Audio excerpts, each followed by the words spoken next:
kita semua. Semoga hari ini kita berada dalam keadaan semoga siang hari ini kita senantiasa berada dalam keadaan sehat walafiat, tidak kurang dari apapun. Baik, saudara sekalian, hari ini ya, saya akan menyampaikan bagian awal dari kuliah kita. Jadi kita punya kuliah namanya academic writing. Jadi saya akan menyampaikan bagian awal seperti apa itu tulisan akademik, dan setelah ini saya akan memberikan feedback kepada saudara tentang ya hal-hal yang mencakup soal tulisan akademik. Ya. Baik, saudara sekalian,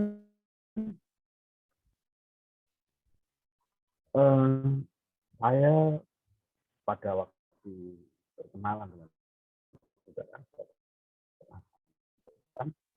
bahwa kita atau ilmu manura, sebuah hal yang unik dari ilmu sosial, dan juga ini saya kira juga menjadi ciri dari ilmu-ilmu yang lain adalah bahwa ilmu ini berkembang dari bahan bacaan.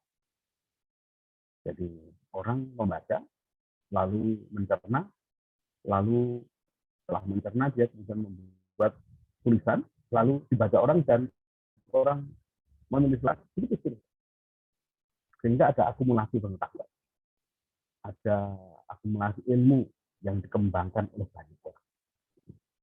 Makin banyak, dan akhirnya kemudian membentuk satu ilmu yang sekarang kita belajar. Saudara belajar sosiologi dan antropologi untuk diajarkan di sekolah. Jadi, saudara belajar pendidikan sosiologi, antropologi yang akan diajarkan di sekolah. Di awal tadi saya sudah sampaikan bahwa ini ilmu sosial, dan juga orang punya ilmu humaniora itu berkembang dari tulisan. Oleh karenanya saya di dalam kuliah ini akan mencoba mengajak saudara mempelajari tentang bagaimana cara kita mengidentifikasi, membaca, dan menulis karya ilmiah. Nanti harapannya adalah nanti setelah lulus, selesai dengan kuliah ini, saudara bisa menulis karya ilmiah yang itu memenuhi standar yang ditetapkan oleh komunitas akademik. Itu gambaran umumnya. Baik, saya ingin sedikit bertanya pada saudara. Adakah di antara saudara yang pernah membaca tulisan itu, tulisan apapun, mungkin bisa diceritakan? Silahkan. Ada yang pernah membaca novel, membaca koran, membaca berita, gitu, atau membaca apa? Silahkan. Saya ingin mendengar cerita dari saudara-saudara sambil saya ngopi.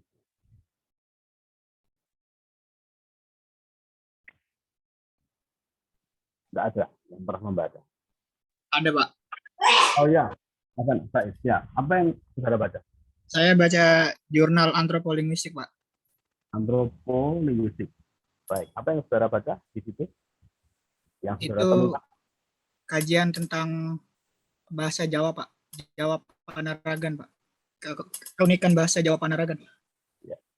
Apa yang menarik dari ini bukan soal isinya ya, tapi apa yang menarik dari cara orang menulis tulisan itu menurut saudara?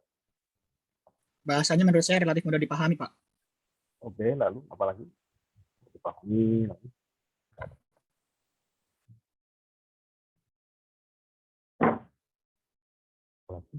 Ya, ini kesan yang saya rasa akan menjadi modal penting ya, manakala kita membaca sesuatu.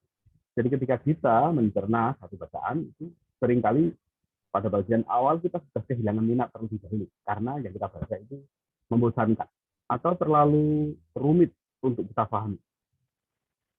Nah, sebenarnya kalau kita membaca itu tidak ada yang rumit dan tidak rumit. Semuanya sama aja. Yang membedakan adalah soal pembiasaan yang kita punya. Jadi kalau kita terbiasa membaca sesuatu, maka sebenarnya membaca itu menjadi sesuatu yang tidak terlalu berat dikerjakan. Kadang-kadang orang membaca itu tidak utuh, yaitu bisa diterima karena mungkin dia tidak biasa membaca sebuah pesan secara menyeluruh. Ini terjadi di dalam dunia pergaulan kita di media sosial.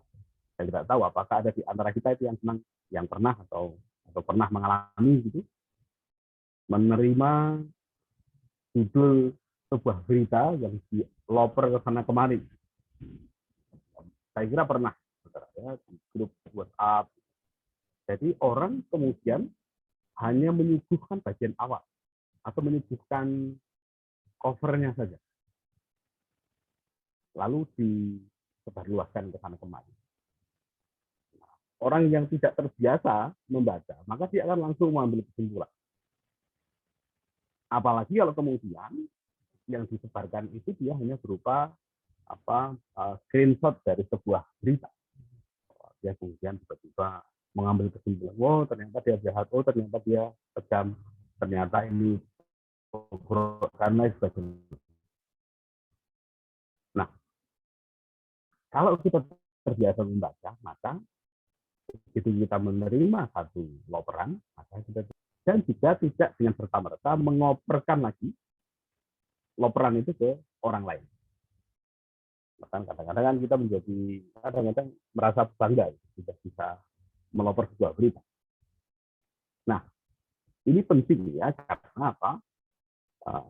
Memahami sesuatu itu butuh waktu dan butuh butuh konsentrasi. Nah, kita memang mungkin, saya tidak tahu generasi sekarang itu mungkin membaca itu bukan sesuatu yang yang terlalu menyenangkan untuk dikerjakan. Karena kita terbiasa nonton TikTok, nonton YouTube, nonton reel di IG ya. Saya juga suka itu nonton reel di IG. Terutama kalau ada pesenam-pesenam yang cantik-cantik itu saya tonton. Reelnya saya lihat. Atau atlet-atlet perempuan yang cantik-cantik saya tonton. Real saya tonton. Saya kadang-kadang nonton istrinya Irfan Bahdim. Wah, itu dia kan suka ngupload ngupload kalau dia latihan ngeplank dengan suaminya. Saya sering lihat. Yang kayak bisa lihat. Nah, namun sebenarnya sekalian membaca itu seperti yang pernah saya sampaikan pada pertemuan yang lalu, itu satu pekerjaan yang sifatnya fisik. Mengapa saya katakan fisik? Karena itu membutuhkan kerja dua pihak. Yang pertama adalah kerja mata kita. Jadi kalau kita membaca itu mata kita bergerak dari kanan ke kiri. Kalau kita nonton, yang bergerak itu objeknya. Betul ya? Kalau kita nonton di situ yang bergerak objeknya. Sehingga mata kita itu pasif. Karena mata kita pasif, ya, atau kadang-kadang mungkin bukan mata kita, tapi telinga kita. Kalau mendengarkan kalau kita mendengarkan itu kan pasif sifat. Kalau kita mendengar sesuatu itu kadang-kadang cepat lupa.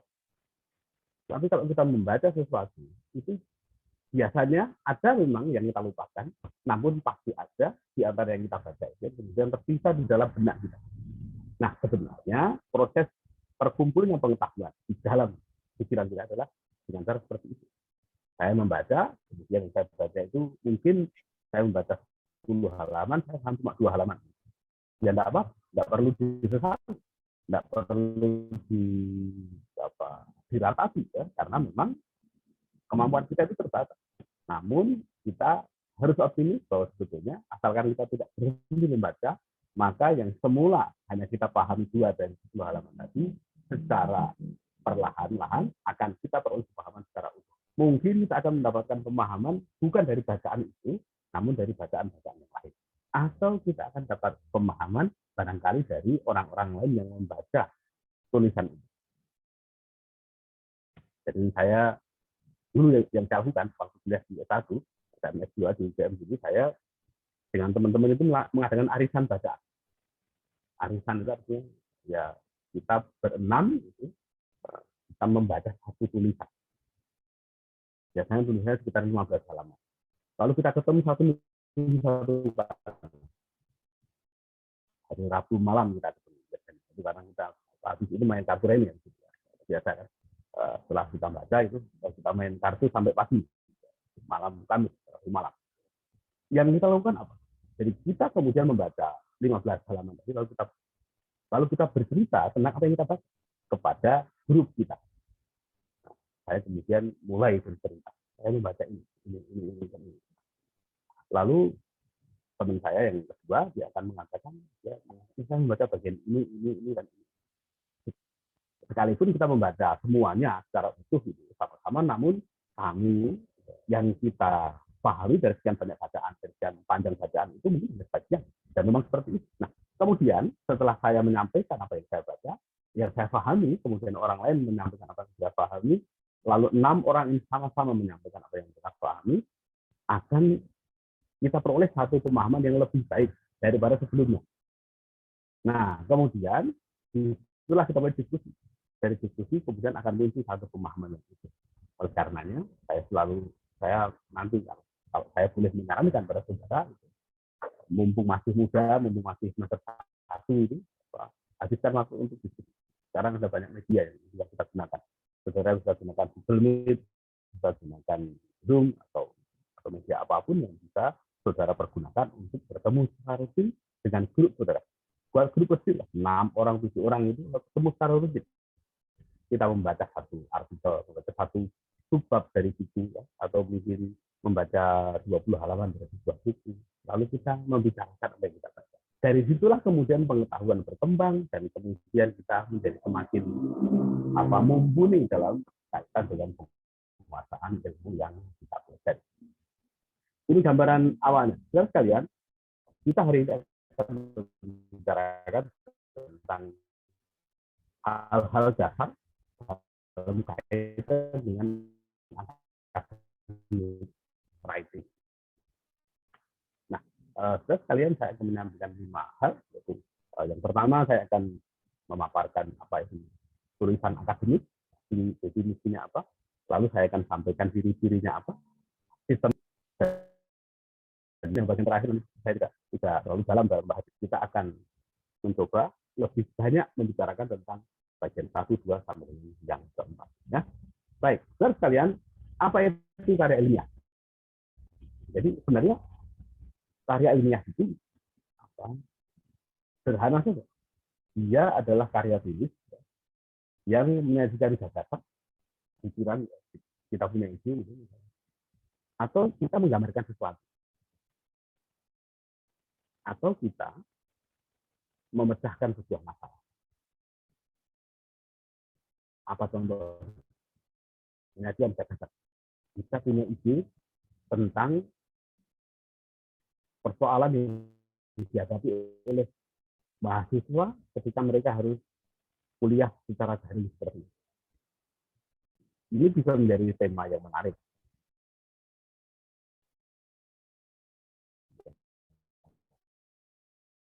Jadi, tadi penyajian gagasan fenomenal. Misalnya kita menggambarkan pasar yang akhir-akhir ini semakin sepi. Kita menggambarkan. Atau kita menawarkan pemecahan masalah. Kita melihat misalnya ada masalah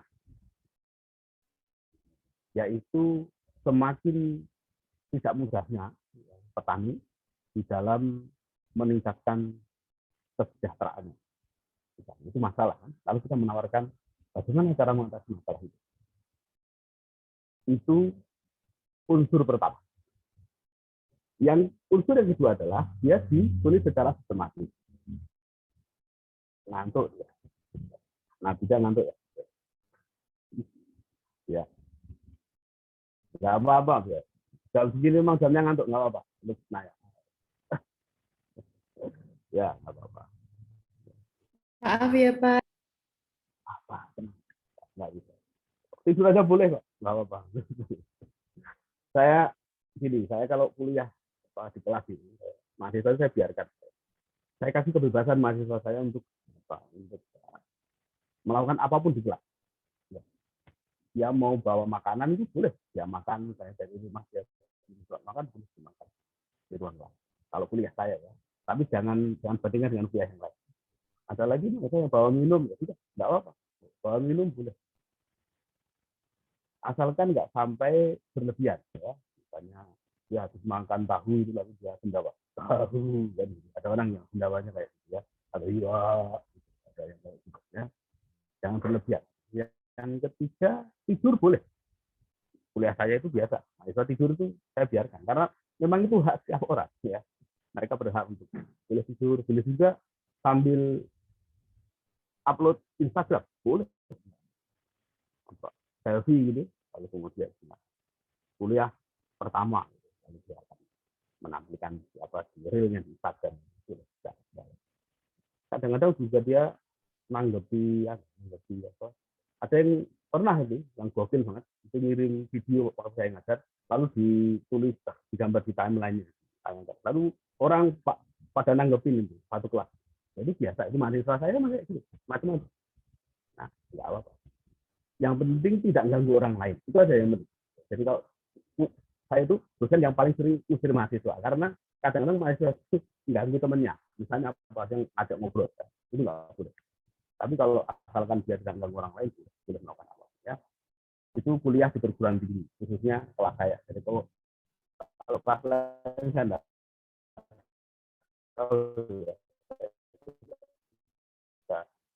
menggambarkan ya, saya belum pernah ikut kuliah dosen-dosennya. Nah, apa itu karyanya? Nggak apa-apa, look saya, you're forgiven and you're forgotten, no problem ya. Ya, dan apa namanya? Tadi saya sampaikan, tadi gagasan, deskripsi atau apa pemecahan masalah tadi itu ditulis secara sistematis. Itu unsur yang kedua. Jadi runtut lah ya, karena kadang-kadang orang ada yang nulisnya enggak runtut. Mau awalnya apa namanya dia tidak disusun secara logis gitu sistematikanya. Kayak anak kecil gitu ya, cerita habis ke pasar itu dia meloncatnya ke sana kemari, dia sebenarnya ingin ngomong apa, kemudian kita sulit menangkap. Nah, sistematis itu adalah dia ditulis secara runtut, logis, urutannya jelas. Ya. Nah, yang ketiga adalah dia ditulis secara objektif. Nggak boleh subjektif. Subjektif itu kadang-kadang begini, ada apa? Ada perasaan yang masuk ke situ. Ada hal-hal yang sifatnya subjektif yang kemudian masuk dalam tulisan kita kadang-kadang. Ini terutama terjadi kalau kita membaca misalnya opini di surat kabar ya. Saudara membaca opini di koran itu, baca Kompas, baca apa namanya, baca Indonesia, baca koran Indo, kalau juga orang juga baca KR atau Pos itu ada kolom opini namanya. Itu isinya subjektif. Banyak yang seperti itu karena dia mencerminkan apa aspirasi atau gagasan yang sifatnya subjektif dari si penulis. Nah, kalau karya ilmiah tidak boleh subjektif. Artinya dia kemudian menilai sesuatu atau ini jelek, ini tidak ganteng, tidak cantik, tidak boleh. Karena kalau seperti itu maka dia akan tidak lagi memenuhi kaidah sebagai karya ilmiah. Yang keempat, ditulis dengan menggunakan bahasa baku. Kan ada bahasa yang tidak baku ya. Jadi bahasa baku itu ada kaidahnya dalam bahasa Indonesia. Nanti saudara akan ada belajar tentang hal ini. Dan yang terakhir adalah ya, ini harus ada dukungan teori yang paling penting. Teori, jadi apa? Teori yang kita gunakan atau konsep apa yang kita gunakan? Kalau tadi kita mengatakan kita punya gagasan tentang masalah yang dihadapi oleh apa namanya oleh anak-anak, oleh mahasiswa yang mengikuti perkuliahan baru. Maka kita pertama tadi menyajikan fakta.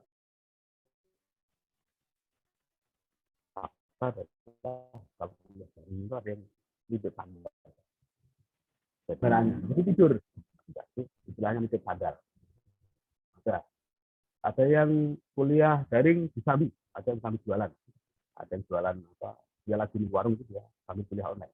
Ada yang sambil CAD juga ada. Ya, ada yang sambil CAD atau CAD, CAK ya, buang air kecil. Ini orang melakukan itu. Jadi lalu orang merasa bosan, bisa berkat. Lalu orang tidak berkonsentrasi. Bisa nggak konsentrasi. Nah, semua fakta ada mahasiswa yang tidak konsentrasi, ada mahasiswa yang kemudian hanya mikir pandang, ada mahasiswa yang melakukan kuliah daring di Sambi, melakukan sesuatu dipaparkan. Lalu kita, kalau kita menulis sebuah karya ilmiah, maka yang kita sampaikan tadi harus ditopang oleh atau kita kaitkan dengan teori atau konsep yang kita gunakan atau yang kita pakai atau yang kita pelajari. Apa misalnya? Kita bisa mengaitkan itu dengan teori, misalnya kalau dalam psikologi ada teori intersubjektivitas. Orang itu kalau berinteraksi dengan orang lain sebenarnya dia tidak melulu menggunakan sarana yang sifatnya verbal, namun orang berinteraksi dengan cara-cara yang lebih luas daripada itu. Jadi, misalnya saya kalau interaksi dengan orang tidak melulu ngomong, tapi dengan bahasa tubuh juga. Ya, misalnya sebab antara Faiz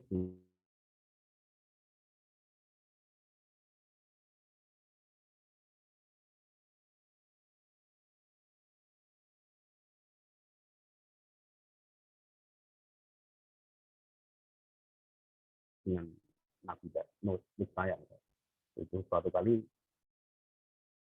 lagi marah-marah. Faiz nanya, Faiz sudah tahu ya bahwa ada sesuatu tanpa harus Naya mengatakan bahwa ini menunjang, kemudian menjelaskan fenomena itu. Begitu ya, itu definisi umum. Nanti kalau ada yang bertanya boleh silakan. Terus sekalian, ciri-cirinya seperti apa? Yang pertama, dia objektif.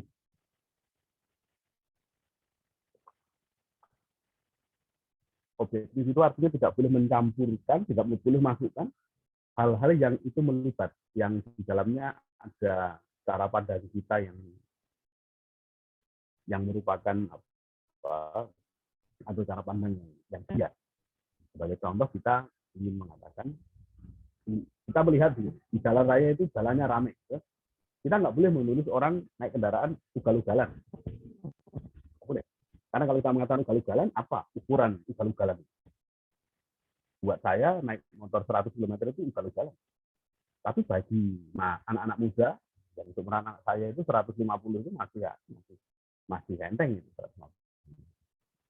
Jadi artinya apa? Itu subjektif. Jadi kita tidak bisa mengatakan dia naik motor ugal-ugalan. Namun kita harus menulis dia naik motor dengan kecepatan 150 km per jam. Ya, kita mengatakan mahasiswi UNS tidak standar. Nah, tidak cerita kan? Jadi mahasiswi UNS, kalau kita katakan mahasiswi SOSAN UNS itu tinggi-tinggi. Nggak boleh kita katakan begitu. Kita harus mengatakan rata-rata tinggi badan mahasiswa UNS di prodi SOSAN itu 173. Nanti susah cari jodoh kalau panjangnya begitu ya. Karena kalau kita pendek-pendek, kalau meluk susah kalau dipeluk ya terlalu tinggi itu. Ya, jadi ini bedanya. Kalau kita menuliskan sesuatu, kita mengatakan melihat sebuah fenomena, tadi contohnya melihat apa yang ada di jalan raya tadi. Kita nggak boleh menulis orang ugal-ugalan. Kecuali kalau kita menulis di dalam blog kita atau menulis di dalam status WhatsApp kita, boleh.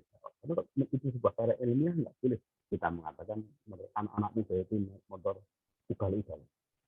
Kita lebih baik ya mengatakan bahwa dia naik kendaraan dengan kecepatan 130 km per jam. Itu objektif. Karena apa? Orang juga akan mengatakan dia naik kendaraan 130 km per jam. Karena apa? Ada buktinya itu loh, kilometernya begitu. Tapi kalau dibilang cepat, pelan, itu subjektif. Dikatakan ramai tidak ramai itu juga subjektif. Tapi kalau kita mengatakan depan rumah saya itu dilalui oleh kendaraan motor sebanyak 150 per jam, itu baru kita akan orang sudah di motor per jam misalnya ya. Tapi kita nggak bisa mengatakan sebaiknya itu kalau kita menulis di dalam sebuah karya ilmiah. Yang kedua, dia netral. Netral itu dia tidak berpihak kepada siapapun ya. kalau kita melihat di dalam satu menuliskan sebuah kasus ya, atau pertikaian antara A dan B, kita nggak boleh memihak pada satu orang. Kita katakan, wah ini Pak Doni ini dia dari tadi ngeyel aja dikasih tahu. Kita akan mengatakan bahwa keduanya terlibat di dalam perdebatan sengit untuk membicarakan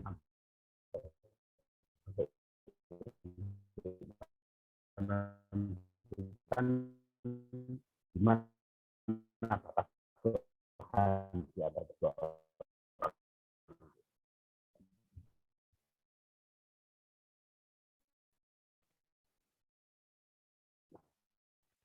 Netral. Netral itu artinya kita juga tidak boleh menggunakan sudut pandang yang ada 5 orang kafir itu lewat rumah saya. Tidak boleh. Bahasa teologi itu bukan bahasa teologi. Ya. Jadi ada kisah 5 orang yang tidak beriman, tidak boleh. Itu tidak boleh kita menelitian, tidak netral. Jadi adalah sistematis. Sistematis itu runtut. Jadi kalau kita sedang bicara tentang kepentingan bebas, kemudian dia berurutan. Ya, misalnya kalau kita ingin menceritakan proses pertumbuhan seorang anak, maka kita harusnya menulis mulai dari sejak dia lahir, kemudian dia diasuh oleh ibunya, diasuh oleh kakaknya, lalu diasuh tetangganya, lalu akhirnya dia diasuh oleh orang lain, yaitu sekolah. Bisa begitu, ya itu runtut sistematis. Yang keempat, logis. Logis itu masuk di akal. Ada yang kemudian mungkin tidak masuk di akal. Misalnya kita menyajikan menyampaikan sesuatu yang itu berisi tentang khayalan kita. Misalnya kita mengatakan dengan kecepatan terbang pada jarak hampir 30 meter. Kita mengatakan misalnya di situ sepeda motor di depan rumah saya itu dia dikendarai oleh 18 orang. Tidak logis. Ya, motor dikendarai 18 orang. Tidak logis. Yang logis adalah dia dikendarai oleh paling standar berapa? 4 orang. Kalau ukuran imro'atul ya bisa 6 orang. Artinya tidak boleh lebih banyak dari itu. Tapi kalau orang kecil ya boleh sampai 5 orang. Tapi kalau orang mengatakan motor itu dinaikin 16 orang, maka dia pasti mustahil. Dia tidak mungkin terjadi. Yang kelima adalah menyajikan fakta, bukan perasaan atau bukan opini ya. Jadi tidak boleh hanya menyajikan perasaan. Kemudian adalah tidak berbelit-belit.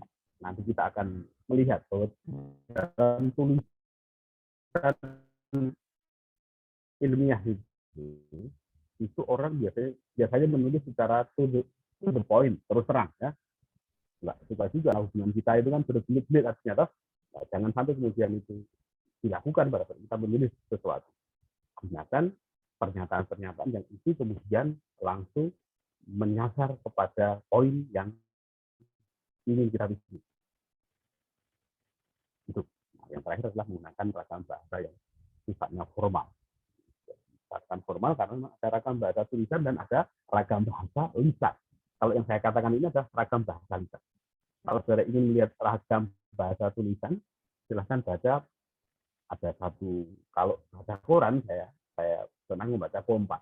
Itu koran yang saya rasa standar kebahasaannya paling bagus. Ya, dan mungkin yang kedua adalah Tempo. Ini saya rasa juga bagus. Mereka punya standar kebahasaan yang sangat bagus sehingga saya biasanya menyarankan kepada mahasiswa saya untuk membaca koran itu. Ya, 2 koran itu, atau Tempo dan Kompas. Tapi Kompas yang saya rasa paling bagus. Dia the best di antara yang lain. Yang lain-lain itu kadang-kadang kaidah kebahasaannya tidak terlalu diperhatikan. Sehingga kemudian kalau kita terbiasa membaca tulisan yang tidak memenuhi kaidah kebahasaan yang baik, kemudian kita akan lama-lama merasa bahwa sebuah kesalahan itu tidak ada masalah, atau yang seharusnya merupakan sebuah kesalahan kemudian tidak ditangkap sebagai sebuah kesalahan. Begitu kira-kira saudara. Ya. Baik. Lalu bagaimana sistematika tulisan ilmiah itu? Kita membicarakan tentang masalah. Apa masalahnya? Jadi kita harus menguraikan apa yang menjadi masalah yang kita teliti atau yang kita tulis. Lalu apa perangkat teori yang kita gunakan? Ya, orang lain di dalam membicarakan tentang tema ini. Artinya di situ kita menguraikan tulisan-tulisan orang lain yang pernah membicarakan tentang tema yang sama. Yang keempat, kita sajikan data yang kita peroleh. Data itu kemudian kita bahas, data kita sajikan, lalu kita bahas dengan menggunakan teori yang kita pilih untuk kita gunakan. Setelah itu ada bagian yang kita kenal dengan kesimpulan. Itu gambaran umumnya. Baik, saya lanjut, nanti kita akan masuk kepada bagian-bagian yang lebih membosankan daripada itu. Saudara jangan menyerah, ini masih lebih bikin capek saudara lagi. Ya. Oke, saya lanjutkan. Lalu apa saja karya ilmiah? Saya menyebutnya sebenarnya ada 4 ya. Tapi yang 3 itu saya pilah menjadi 1. Jadi ada karya yang tujuannya adalah untuk meraih gelar, dan ada karya yang tujuannya tidak untuk meraih gelar. Yang pertama adalah ada paper atau artikel.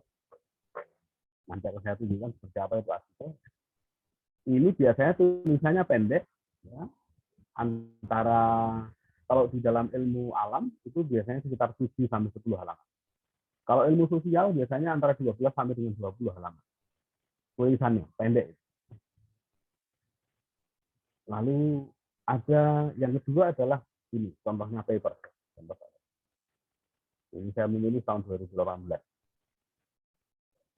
Saya menulis, saudara perhatikan di sini ada judul. Paper itu juga punya judul ya. Unsur pertama adalah judul. Pemilihan sekolah swasta berbasis agama dalam perspektif society.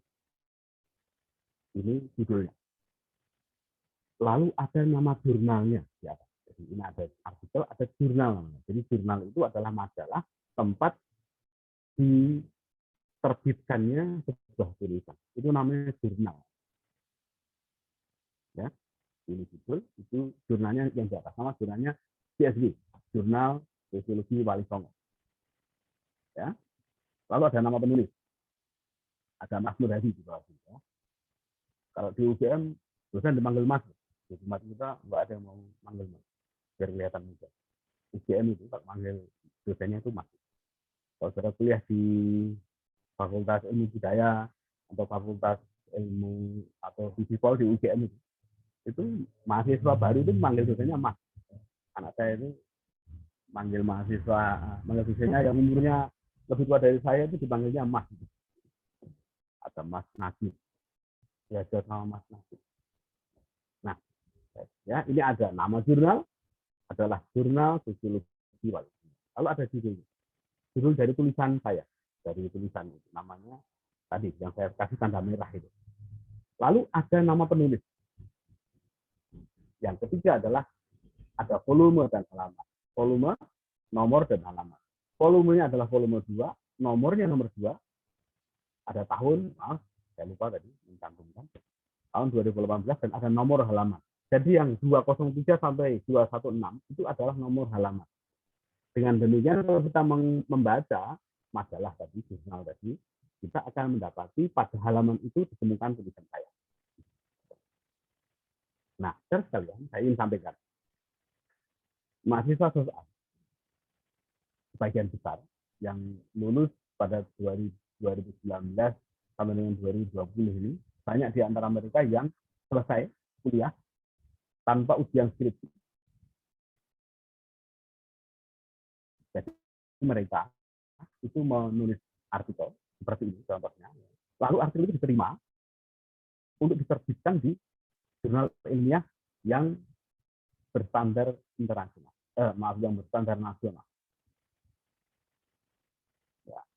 Begitu naskahnya terbit, maka kemudian dia tidak usah pusing-pusing. Gitu.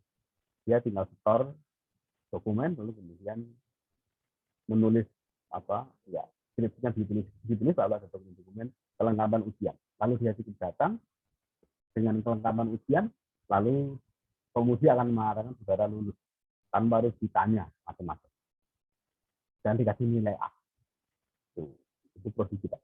Nah, jadi saudara kalau nanti menulis, jadi saya dorong saudara untuk menulis ilmiah, terutama menulis artikel, agar nanti saudara bisa terbebas dari kewajiban untuk ujian skripsi dan saudara akan dapat nilai A. Tidak usah khawatir.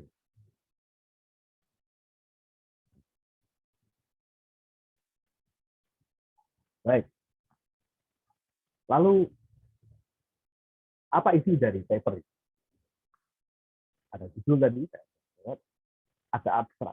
Abstrak itu yang di bawah. Abstrak.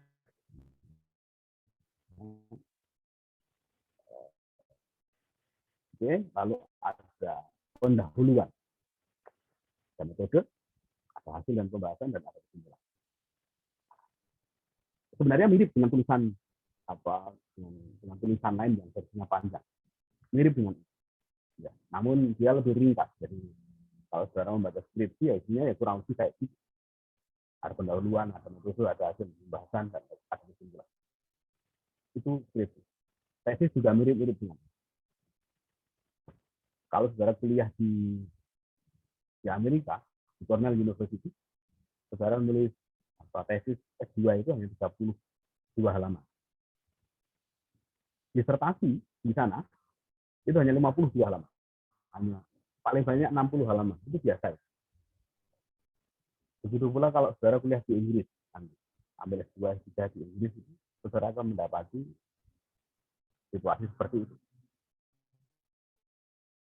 Menulis dengan jumlah halaman yang begitu banyak. Yang begitu sedikit. Tapi kalau saudara kuliah di Belanda, atau di Jerman, atau di Austria kayak saya, saudara akan menulis tulisan panjang. Saya menulis disertasi itu di Austria, itu totalnya 320 halaman. Panjang sekali, lebar. Panjang dan lebar. Ya. Capek. Nah, kalau saudara mau nggak capek, jangan kuliah di Austria dan Jerman, dan di Belanda. Kuliahlah ke Inggris dan ke Amerika. Karena di situ nulisnya lebih pendek. Ya. Oke. Saya lanjutkan, saudara sekalian. Lalu, nah, yang ini tadi, paper tadi, carinya di mana? Carinya ada 3 tempat. Yang pertama ini, saudara, kalau silakan nanti diklik ya, klik ini, saya direct, kita akan saudara akan mendapatkan seperti itu, sayang seperti ini. Nah, kelihatan ya, lamannya ya, saya direct ya. Apakah kelihatan? Enggak. Belum terlihat, Pak. Oh, lalu saya pindah biar bisa dilihat ya. Oke, ini tadi kalau saya coba klik ini. Saya klik yang pertama dulu ya, Science Direct ya. Klik gitu, dia akan keluar kayaknya seperti ini. Nah, oke, saya screen dulu biar saudara bisa melihat. Nah, seperti ini tayangannya, saudara. Nah, saudara itu dapat masuk ke sini dengan sign in menggunakan akun SSO, saudara. Saya akan berikan contoh. Saya akan masuk dengan akun saya. Saya sign in di sini. Saya punya akun ini Nurhadi staff UNS ACID. Lalu akan saya sign in di sini. Lalu kita akan mendapatkan tayangan ada nama saya, Nurhadi. Mengapa Nurhadi? Karena nama saya hanya satu. Jadi beruntunglah saudara yang punya 2 nama. Karena kalau saudara nanti pergi ke luar negeri itu, saudara harus punya nama keluarga. Ya, nama saya itu Nurhadi. Jadi waktu saya S2 di Austria dulu, dan S3 di Austria juga, itu ditanya sama universitas. Wie heißen Sie? Dia bilang, ich bin Nur Hadi. Und wie ist Ihre Name? Wie ist Ihre Familienname? Saya bilang, meine Familienname itu Isaine. Saya tidak punya apa namanya nama keluarga. Artinya, dan dia bilang, ya sudah kalau gitu, Ihre Name ist Nur Hadi und Nur Hadi. Dan einfach Nur Hadi, Nur Hadi. Dan saya terkenal di situ sebagai Nur Hadi, Nur Hadi. Tapi menariknya di dalam bahasa Jerman, Nur itu artinya hanya. Jadi saudara tahu Nur itu bahasa Jerman itu artinya hanya. Jadi kalau orang tanya di hari ini, saya bilang izin Nur Hadi. Oh, your name is only Hadi. Ya. Namamu hanya Hadi. Nama yang unik bagi orang Jerman. Ya. Yang namanya Nur nanti akan dibilang. Karena Nur itu dalam bahasa Jerman artinya hanya. Baik, saya kembali ke soal ini. Ya, jadi saudara nanti silahkan masuk ke Science Direct tadi ya, link tadi sciencedirect.com. Lalu masuk dengan SS. Nah, setelah masuk nanti silakan saudara, ini nanti tugas pertama saudara untuk menyimpan ya. Nah, ini website ini adalah tempat dikumpulkannya ribuan tulisan, ribuan artikel. Dan juga ada ribuan buku di sini. Jadi kalau saudara ingin belajarlah di sini. Nah, lalu apa yang perlu dilakukan? Saudara perlu melakukan pencarian. Saudara ingin mencari apa? Ada keyword itu kata kunci, author name itu nama pengarang, journal itu nama jurnalnya tadi yang saya katakan itu, volume berapa. Tapi biasanya kita langsung mencari, klik saja advanced search. Nah, advanced search itu kita akan mencari misalnya find article with this term. Saya bilang misalnya begini, education sociology. Sociology. Ya, misalnya. Lalu saya klik search. Oke. Kita akan mendapati ada banyak sekali tulisan. Tulisan itu macam-macam. Ada yang namanya research article. Maaf, yang pertama saya mau sebutkan short communication. Jadi ini isinya adalah korespondensi antara seseorang dengan orang yang lain. Ada research article. Itu artikel yang berasal dari penelitian. Yang kedua ini, ya, yang nomor 2 ini. Yang ketiga juga sama, research article. Lalu ada kadang-kadang itu book review. Misalnya pada nomor 7, ini contoh book review. Namun, saudara sekalian, mohon diperhatikan bahwa di bawah judul ini kadang-kadang ada logo PDF. Kalau itu ada logo PDF, berarti kita bisa mendownload. Kita coba download ini. Ya. Baik. Kelihatan. Kita akan mendapatkan satu tulisan tentang sosiologi budaya. New about to study of the history of education. Kita dapat tadi yang saya katakan. Ini ada buku, ada judulnya, artikelnya, namanya, dan lain sebagainya. Ya, ini contoh tentang bagaimana kita mencari data di dalam mencari artikel di Science Direct. Baik, saya tutup dulu ya. Saya akan lihat lagi. Lalu saya akan sampaikan ini ada satu lagi. Tadi kita kembali ke tadi cari di mana. Yang kedua adalah ada website namanya Garuda. Ini semuanya berbahasa Indonesia. Kalau yang tadi itu semuanya bahasa Inggris, yang kedua ini bahasa Indonesia. Karena ini isinya adalah artikel-artikel yang ditulis oleh orang Indonesia. Kita coba klik di sini, ya. Saya klik, kalau saya pindah ke sana, oke.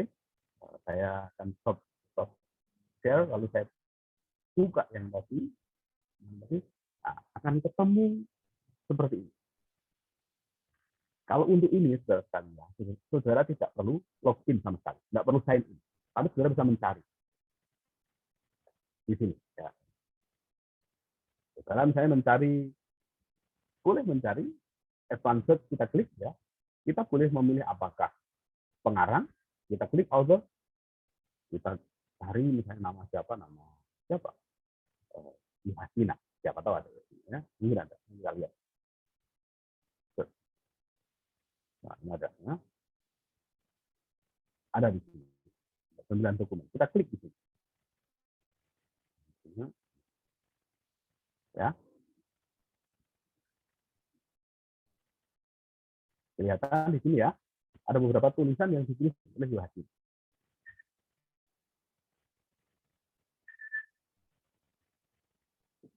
Nah, ini juga artikel semua. Artikel yang kemudian berisi ya tadi artikel yang kemudian ditulis di dalam di jurnal ini. Baik, ada banyak. Oke, itu Garuda. Contohnya seperti itu. Pada alamannya adalah garuda-green.co.id. Saya kembali ke yang tadi. Yang ketiga adalah ada namanya DOA, Directory of Accessible Journal, Online Accessible Journal. Kita klik satu lagi. Ini juga banyak sekali. Ini isinya campuran, ada yang bahasa Indonesia dan ada juga yang bahasa Inggris. Oke, saya stop dulu, saya pindah ke yang tadi. Ternyata harus ya, kita lihat akan seperti ini. Saudara bisa mencari artikel di sini. Ya. Di bidang apapun, saudara tinggal pilih in all field, atau saudara bisa memilih judul, misalnya antropologi, education.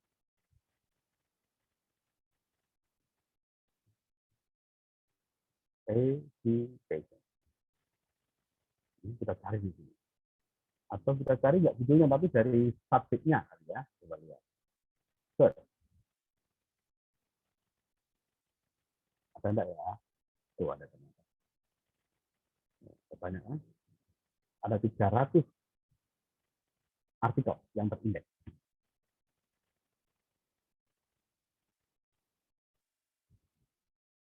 Jadi ya, jadi itu gambarannya adalah kita melihat ada banyak sekali yang dapat kita baca ya, dari berbagai macam sumber untuk kita menemukan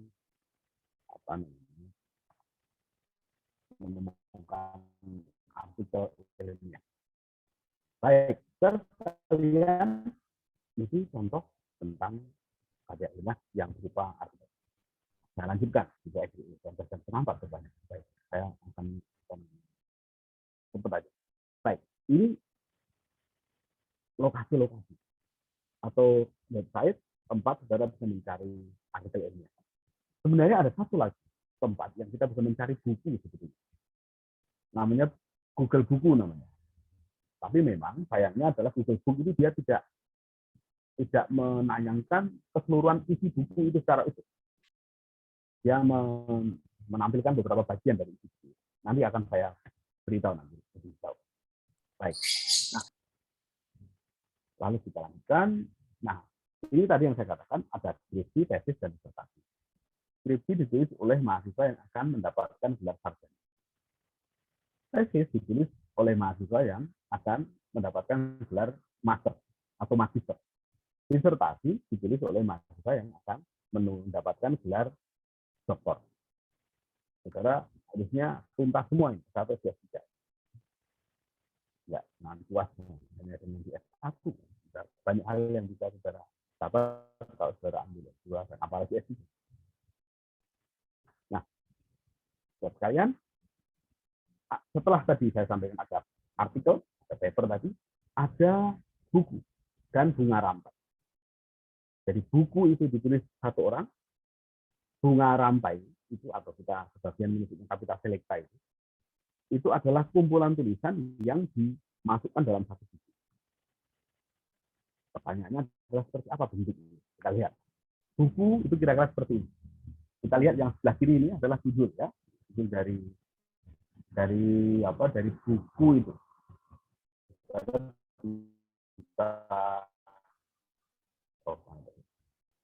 Ya. Di bawah ini ada belum ya. Baik. Ada judul tadi sosiologi. Jadi ada seorang sosiolog, Emil Durkheim, itu menulis tentang bunuh diri. Jadi kalau saudara mau bunuh diri, baca dulu buku ini. Nanti saudara akan lebih mantap bagaimana cara bunuh diri yang baik. Ya. Ada bunuh diri, nanti saudara akan dapat belajar. Baik. Judulnya, penulisnya adalah Emil Durkheim. Ada kota penerbit, itu London dan New York. Kalau penerbitnya adalah Routledge, ya, misalnya Routledge, ya. Kalau di bawah sini, Routledge. Lalu ada tahun terbit tahun 2005.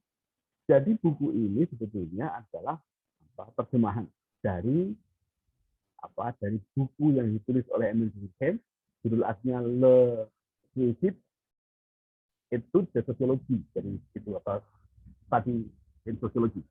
Itu terbit pertama kali tahun 1890. Waktu itu Indonesia belum merdeka. Ya. Nah, satu hal yang perlu diperhatikan adalah buku biasanya punya ISBN. ISBN yang di bawah ini adalah singkatan dari International Serial Book Number. Jadi nomor buku nomor seri buku internasional. Baik, ya sekalian, ya, ini kalau lihat buku tadi, daftar isinya kayak gini. Apa namanya? Jadi ada bab dan ada subbab. Itu bab tentang bunuh diri dan kondisi psikopatik, ya. Bunuh diri dan kondisi psikologi normal pada karena faktor ras dan faktor keturunan, dan terus bunuh diri karena faktor kosmik, peniruan, ada pembunuhan, ada bunuh diri karena faktor anomis, karena altruistik, dan lain sebagainya. Ya, ini daftar isi. Jadi kalau saudara membaca buku akan menemukan daftar isi. Yang kedua adalah tadi saya katakan ada namanya bunga rampai. Contoh, ya, ini contoh bunga rampai. Kalau kita membaca bunga rampai, itu artinya di situ ada tulisan yang terkumpul dalam satu buku. Biasanya dia diedit oleh satu atau beberapa orang. Ya. Judul bunga rampai ini adalah Concept and the Social Order. Ya, membicarakan tentang modern dan the future of sociology. Siapa? Kita ada namanya penyunting, editor. Yehuda Elkanah, Andreas Piketty, dan Grigory Lisbawa. Siapa yang menerbitkan? Yaitu Central European University Press di Budapest. Ya. Terbit tahun berapa? 2011. Ya, ini ada ISBN-nya juga di situ. Nah, lalu nanti akan saudara perhatikan perbedaannya. Kalau ini sampulnya itu ada tulisan edited by, tapi buku tidak ada edited by. Ya, tidak ada. Ya, ini buku. Yang bunga rampai ada edited by. Yang edit itu tertulis di situ. Nah, kalau kita membaca daftar isinya akan kelihatan sekali. Ada sejumlah orang yang menulis di situ. Jadi kalau saudara perhatikan di sini ada tulisan yang dicetak miring, ya. Itu nama orang. Ada Jean-Louis Fabiani, ya. Apa namanya? Arnold Cakray, Anna Besley. Itu adalah nama-nama orang. Ada nama orang, nama penulisnya, lalu ada judul tulisannya. Dan biasanya seperti itu. Di dalam itu bunga rampai. Jadi kita sudah bicara tentang artikel, tentang buku, dan tentang bunga rampai. Baik, kalau ada pertanyaan silakan disampaikan.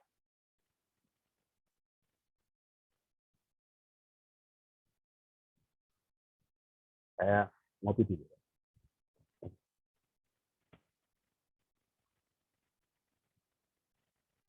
Ada yang belum jelas? Ada yang sudah jelas?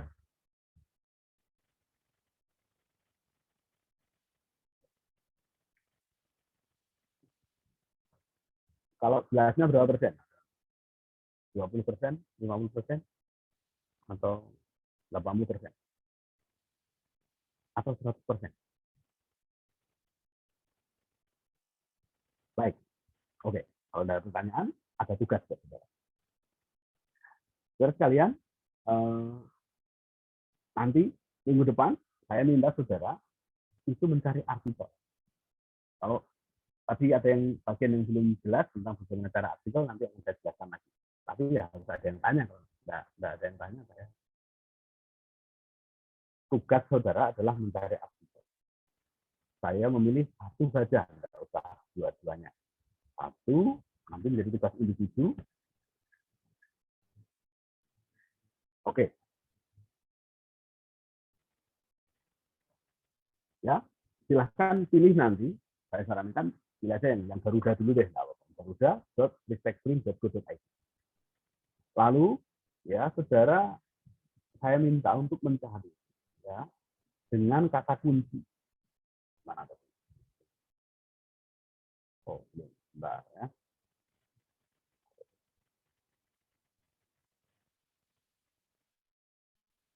Saya cari.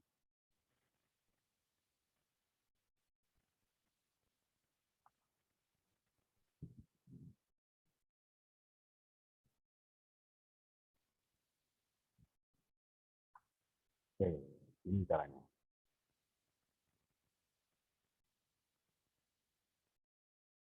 Ya, saya cari di sini. Saudara boleh memilih salah satu kata kunci. Klik advanced sini, ya. Saudara boleh memilih, ya. Cari aja diklik di search article. Saudara cari misalnya pendidikan antropologi atau pendidikan sosiologi.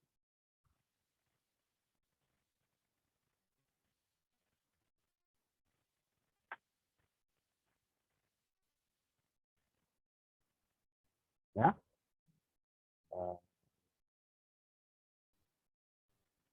Silakan. Setelah itu, saudara, saya minta untuk mendownload artikel.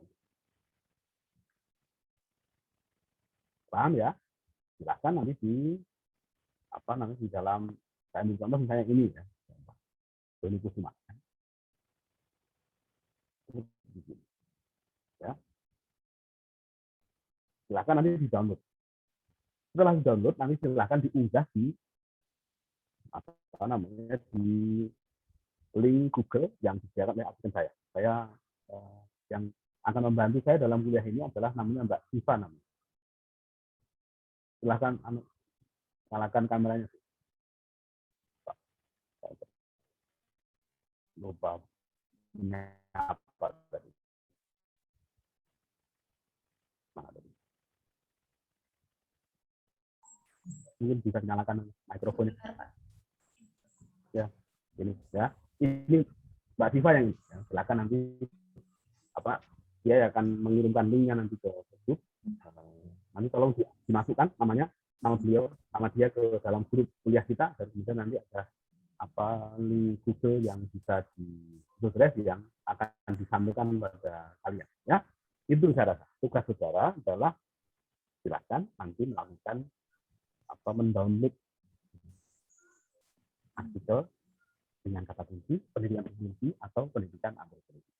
Ya, nanti minggu depan ada lagi tugas setelah mendownload. Gitu ya, itu tugas saudara. Nanti minggu depan saya minta saudara untuk bercerita tentang apa yang saudara tahu. Ya. Itu ya. Dan mohon itu tugasnya dikumpulkan H-1. Jadi kalau kita kuliah ini hari apa ini? Hari Rabu ya. Rabu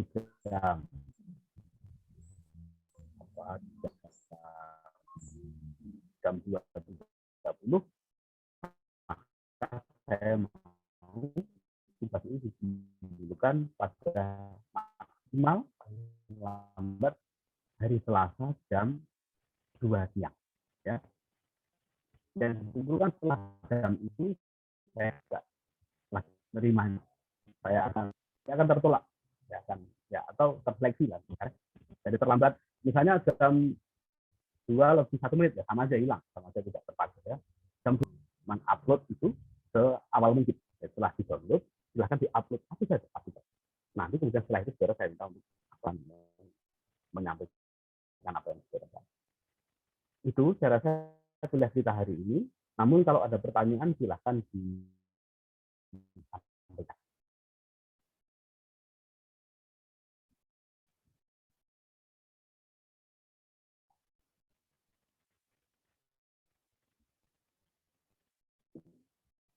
Tidak ada?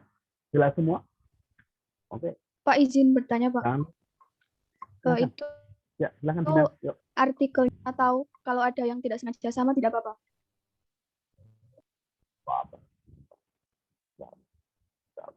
Pokoknya aja lah, main feeling aja lah. Ini kira-kira udah download atau apa belum? Tapi kalau terpaksa harus sama ya mau diapakan? Nggak bisa tidak. Ya, nggak apa-apa kalau itu bukan sesuatu yang harus dikhawatirkan. Gitu. Ya. Ya Pak. Terima kasih Pak. Silakan kalau ada lagi yang mau bertanya.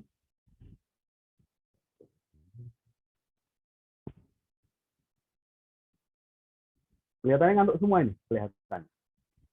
Ya, nanti kita ada rencana kuliah secara luring, apa namanya?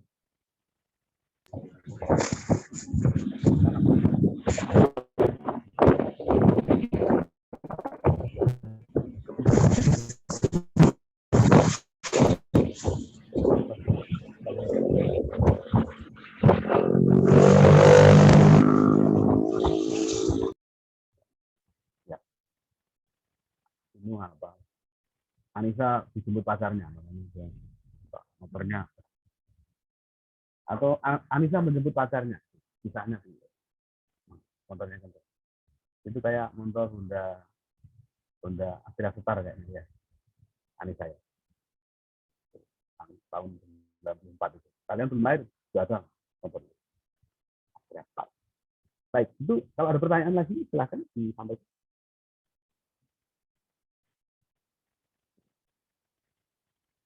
Ya, sama-sama. Saya manggilnya Nisindria atau Sasadara? Gimana Pak? Manggilnya apa? Manggilnya nih. Sasa aja nggak apa-apa Pak. Sasa. Baik. Lebih mudah manggilnya. Baik. Itu kalau ada lagi yang mau bertanya silakan.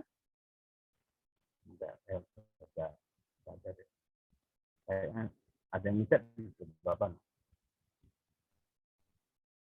Ya, ininya sudah disampaikan. Makasih banyak, Mbak Siva. Ya. Begitu ya, teman-teman sekalian. Ya, betul. Makasih sudah diingatkan Mbak Siva. Jangan lupa presensi. Nanti karena jam 4 sudah ditutup. Kalau ada kendala presensi, mohon saya diberitahu sekarang. Misalnya sekarang ada presensi dan gagal itu mau saya diberitahu. Ya. Tapi saya rasa tidak ada yang gagal. Karena sudah saya cek dulu sebelum tadi saya kerjakan. Baik, itu teman-teman sekalian kuliah kita pada oh ya nanti mohon nomor WA-nya Mbak Siva dimasukkan ke grup ya, ke grup kuliah ya, biar nanti lebih mudah untuk komunikasi ya. Gitu. Ya Pak. Oke, itu teman-teman sekalian saya cukupkan kuliah saya pada sore hari ini. Terima kasih sudah menyimak kuliah saya dengan khidmat dan konsentrasi. Itu sebenarnya tidak harus nyala kamera karena sebenarnya juga boros juga di kalau kalian harus nyalakan kamera. Ini ya nggak apa-apa. Menyalakan juga boleh, biar kelihatan kalau menyimak.